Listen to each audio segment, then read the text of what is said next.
Downloading videos from Dropbox is pretty simple, but there are some things to pay attention to.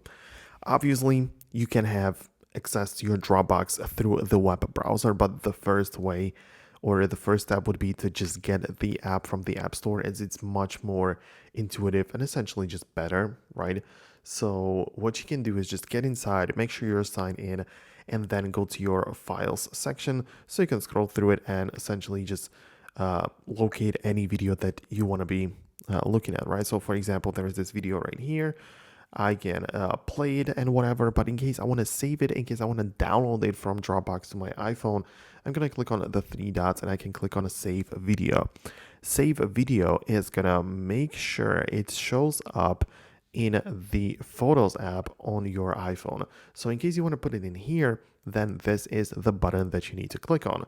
So you're going to do, make sure you allow access for the Dropbox apps to your photos, right?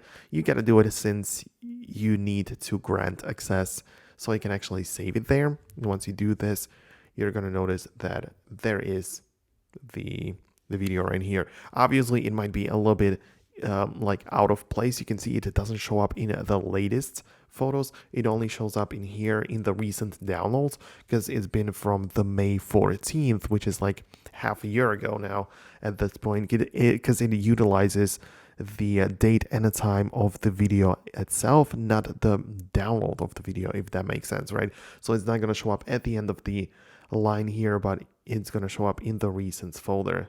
So that's something that you need to know about. Of course, obviously, you can also just click on share and then save it over to the Files app if that's something you are interested in.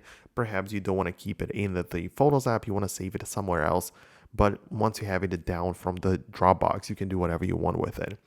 So hope you liked this video. Hit the thumbs up if you did, subscribe below, and I will see you later on in the next one.